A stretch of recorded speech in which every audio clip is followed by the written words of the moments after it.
السلام عليكم ورحمة الله وبركاته. طلابي الأعزاء، طلاب الصف الأول الثانوي. والله مرهق يا عزيز الطالب، مرهق جدا جدا جدا جدا فوق ما تتخيل. عايز أبدأ الحصة وأنا قاعد بس مش عارف. خلينا نبدأ الحصة كده ونشد حيلنا إن شاء الله. إن شاء الله النهاردة هنشرح لكم طبيعة الموقف الفلسفي. قال لي إيه هو الموقف الفلسفي يا مستر؟ هي نظرة الفيلسوف للأمور. قال لي ماشي يا مستر، إزاي؟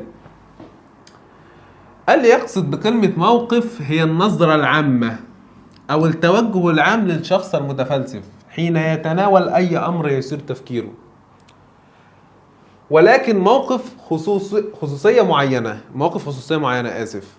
قال لي يعني مستر نظرة أو النظرة الفلسفية لأمر ما، نظرتي أنا للتعليم غير نظرة الدكتور في التعليم. قال لي إزاي يا مستر؟ أنا اللي جوه التعليم، أنا المتفلسف. هل هو المتفلسف؟ لا. قال لي نظرة المعلم إلى الامتحان تختلف عن نظرة الطالب. أدي مثال. تطور الموقف الفلسفي عبر العصور، وعندنا 4 عصور يا مستر، وكل عصر هميزه لك بحاجة واحدة تحطها في دماغك. هتجاوب على السؤال في الامتحان كده.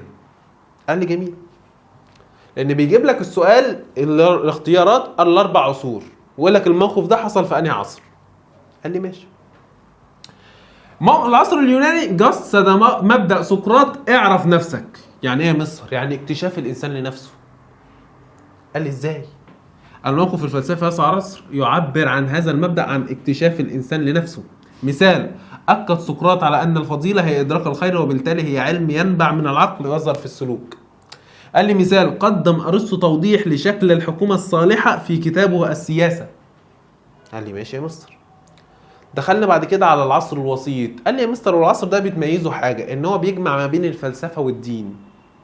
قال لي تعالى نشوف. قال لي مستر احنا مش خدنا حاجه اسمها الفلسفه والدين في اول المنهج؟ اهو العصر ده عصر التوفيق ما بين الفلسفه والدين. قال لي تعالى نشوف يا مستر.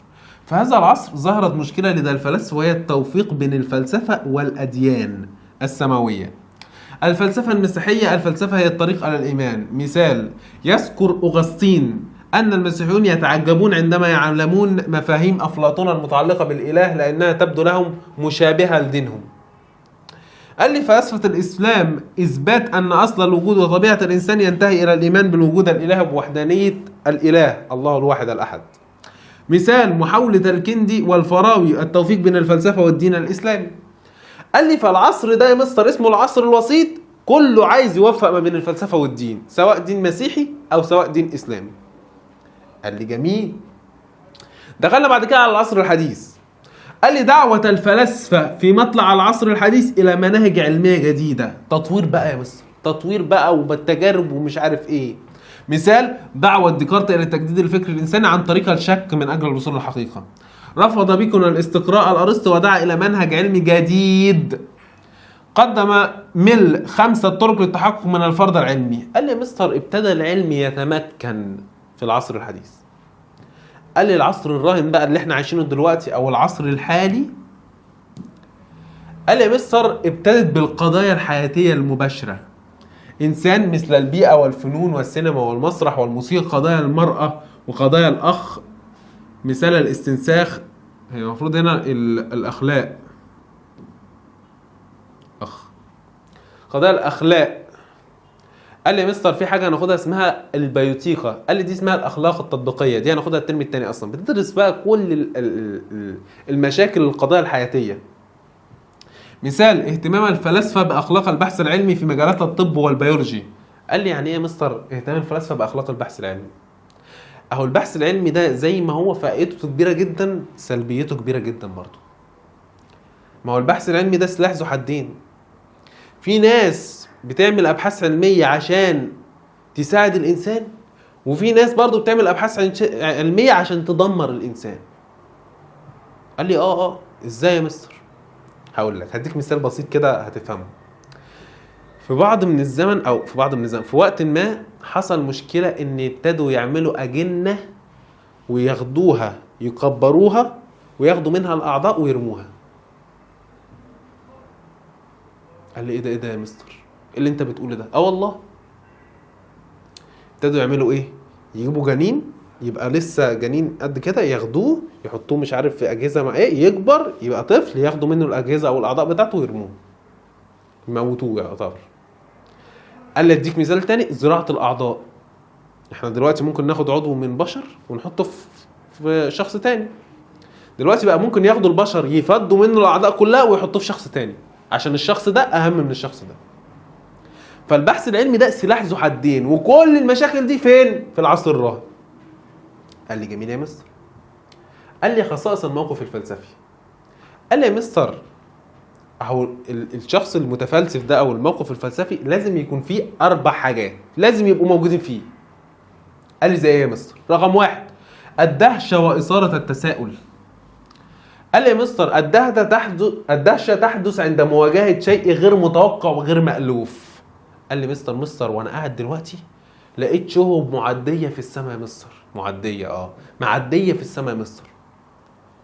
انا لو شخص متفلسف وشخص مهتم بالفلك هروح اعمل ايه؟ هروح جايب التلسكوب او اروح الشغل بتاعه اشوف التلسكوب واعرف الشهب دي جايه منين وراحه على فين وتاثيرها ايه وهل هتضر بالانسان ولا لا. لازم اعرف كل ده يا مستر. فالدهشه والاثاره التساؤل شرط اساس ان هم يبقوا موجودين. قال لي ما يجعل الفرد في حاله من الذهول، وهذا لا يعني غياب العقل ولكن اليقظه والحركه مما يدفع الذهن الى التساؤل ومحاوله فهم والتحليل. عايز اعرف ازاي ده حصل يا مستر. قال لي جميل. قال لي دهشة أرخميدس عندما نزل في حوض المياه وكان يصرخ بأعلى صوته وجدها حيث توصل إلى قانون الطف. قال لي إن الصوت ما بيمشيش في المية. قال لي ماشي. رقم 2 الاتساق والدقة المنطقية. قال لي التفكير الفلسفي يعتمد على ترتيب التصورات يا مستر وتسلسل الأفكار والمفاهيم بحيث يبدأ الفكر الفلسفي من المقدمة ويستخلص منها نتائج لازمة. قال لي مستر ما ينفعش أعمل حاجة متناقضة، حاجة عكس بعض يا مستر. قال لي لازم يبقى فيه اتساق ودقة في منطقية في اللي أنا بقوله. قال لي مثال التفكير الفلسفي مثل الرياضيات والتي تتميز بالتسلسل واليقين ولزوم النتائج على المقدمات. قال لي الصبر والتروي. قال لي التسرع في الحكم والقفز إلى نتائج دون مقدمات كافية ليس من سمات المفكر الفلسفي. المفكر الفلسفي لازم يتصف بالإيه؟ بالصبر. قال لي يعني إيه يا مستر ليه لازموه معاه كلمة التروي؟ قال لي التروي إن أنا عندي عدد كثير جدا من المحاولات. قال لي جميل. فالمفكر يسعى إلى بلوغ الحقيقة وهذا يتطلب التأني وتأمل الموضوع من مختلف جوانبه. قال لي مثال باحث الدكتوراه الذي يسعى إلى إكمال عمله ودراسته يتأنى في بحثه ويقوم أمثلة بدراسته. قال لي مثلا بيعمل دكتوراه ده لازم يطلع بفكرة جديدة فيقعد هو تايه بس بيقعد يدور في كذا اتجاه عشان يوصل لفكر جديد يبهر الدكاترة ان هو عمل دكتوراه في الشيء ده. قال لي ماشي. البصيرة واليقظة الدائمة. قال لي التفكير الفلسفي يؤكد على عدم قبول الأشياء والأفكار في ظاهرها ولكن يسعى إلى التحليل والفحص وإيه؟ ليصل إلى الجوهر والحقيقة. التفكير الفلسفي يبحث على التمييز بين الظاهر والباطن والرئيسي والفرعي. قال لي يا مستر بصيرة يعني يؤكد على عدم قبول الأشياء والأفكار. قال لي يعني ما أقبلش أي حاجة كده وخلاص، لازم يبقى عندي بصيرة لقدام أعرف وأبقى فاهم وأبقى عارف إيه اللي هقبله ده. واليقظة الدائمة قال لي يا مستر اهو يسعى إلى التحليل والفحص ليصل إلى الجوهر وأصل الأشياء. التفكير يبحث إلى التمييز بين الظاهر والباطن والرئيسي والفرعي. أمثلة عند تفسير سبب سوء الأحوال الاقتصادية في إحدى الدول لا يتم النظر إليها بسبب الزيادة السكانية فقط بل التعمق في أسباب كثيرة مؤدية إليها مثل انخفاض معدل الإنتاج وزيادة الاستهلاك وغيرها من الأسباب التي قد تكون سببا لحدوث تلك المشكلة. قال لي ماشي بس كل دي خصائص وسمات لازم تبقى موجود في المتفلسف. قال لي ماشي. دخلنا بعد كده على التحديات. قال لي التحديات دي اللي بتواجه المتفلسف، دي الحاجات اللي بتوقفه اللي بتعطله. قال لي الخضوع للمألوف والمعتاد. يقوم الموقف الفلسفي على حرية التعبير عن الرأي وعلى على إعادة النظر في كل ما هو متعارف عليه واكتشاف الجديد وباستقرار وعدم الخضوع للتقليد الأعمى. قال لي يا مستر الخضوع للمألوف ده معناه ان انا مثلا بنشوف بعض الاعلانات على التلفزيون، مش عارف موبايل سامسونج A13 وتلاقيه سعره مثلا 2000 جنيه. هو ده الخضوع للمألوف والمعتاد.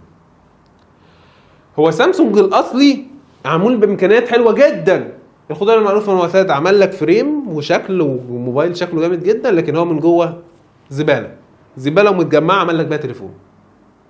قال لي ماشي يا مصر، كلام كان هيقع. مثال: الخضوع لعادة الأخذ بالصقر في بعض القرى لترسيخها عبر الأجيال دون اللجوء إلى القانون. رفض بعض القبائل عمل المرأة لأن من عاداتهم المترسخة. قال لي يا مستر دلوقتي بقى البنات بتشتغل وبقى ليها دور، بياخدوها في حاجات معينة أو في أماكن معينة ليها دور كبير جدا بتأثر، وبقى في دكاترة وبقى في يعني ناس وصلوا لأبحاث علمية كويسين جدا. قال لي ماشي يا مستر، الخضوع للسلطات يتسم العقل الخاضع للسلطة بأنه أعمى. قال لي يعني ايه يا مستر؟ قال لي يا مستر اللي عليه سلطة بتحجمه ما بيبقاش عارف يفكر ويبدع، عشان كده بيتصفوه بأنه أعمى. هو حطه عند حد معين مش عارف يعدي الحد ده، يعني ممكن يطلع إنتاجية أحسن من كده بكتير، بس هو حطه عند الحد ده فمش عارف يطلع إنتاجية أكبر. ويفقد صاحبه القدرة على الاستقلال، هو مش عارف يتميز، مش عارف يوصل لهدف معين، مش عارف، لان هي السلطة او المدير او الشخص اللي متحكم فيه بص غصب عنه حاجزه، مش عارف يعدي الحاجز ده. قال لي ماشي يا مصر. امثلة: صاحب العمل المتسلط لا يطلق مجال للعاملين لإبداء رأيهم والإبداع في العمل. خضوع طالبة لرغبة زملائها في اختيار نفس الكلية الخاصة. قال لي ماشي يا مستر. رقم 3: النظرة الأحادية للأمور والتي تؤدي إلى غياب الروح النقدية والقبول للمعتاد والتسليم لليقين المسبق والجاهز. قال لي يا مستر هي المتعودين عليها نعمله، ولا فكر ولا طور ولا غير، هو بص غياب الروح النقدية ولا حتى بنقد، هو اللي متعود عليه هو اللي هيحصل. السلام عليكم. قال لي ماشي يا مستر. دخلنا بعد كده على الافتقار إلى الشجاعة الفكرية، ودي مهمة قوي بقى يا مستر، مهمة قوي. ودي أنا بحسها في بعض الطلبة، ان الطلبه معينه بتفكر بطريقه كرييتيف اكتر، بتفكر بطريقه تحس ان هو عايز. في طرق، في بعض الطلاب بقابلها بتقول لي يا مستر انا بذاكر الفلسفه دي في ساعتين وبقفل، وطالب تاني بيذاكر 60 ساعه فلسفه وما يقفلش، عمره ما قفل. هو ليه طريقه معينه ان هو بيعلم الجزئيه دي. مثلا الافتقار الى الشجاعه الفكريه يفترض ان الشجاعه الفكريه في الرغبه في المعرفه وحب الاستطلاع لهما نتيجة الروح الشجاعة الفكرية. الاستقلال والحرية يفترضان الشجاعة الفكرية. قال لي مستر عدم القدرة على الابتكار. أنا علمت الحتة دي بدي خلاص فأي اختيار هيجي لي خلاص أنا خلاص عرفت علمت الحتة دي بدي. فهو عنده كرياتيفيتي في إن هو يعلم الحتة دي أو يميز الحتة دي. هي دي الافتقار إلى الشجاعة الفكرية. قال لي مثال: عند وجود خلاف بين الصديقين ان الشخص المخطئ لا يستطيع الاعتراف بخطئه للاخر خوفا من القاء اللوم عليه. معظم الطلاب يخافون من الامتحانات الشفهيه خوفا من عدم قدرتهم على توضيح ارائهم. ان هو خايفين يقدموا الفكر الجديد ده، هو متعود على حاجه معينه او هو مقتنع بفكر معين، هو مش عايز يطور، هو عنده فقر في الشجاعه الفكريه. قال لي كده يا مستر نبقى خلصنا الموقف الفلسفي، يبقى ناقصنا درس واحد بس في الفلسفه ونبقى خلصنا منهج الفلسفه والمنطق بالكامل. اشوفكم على خير، والسلام عليكم ورحمه الله وبركاته.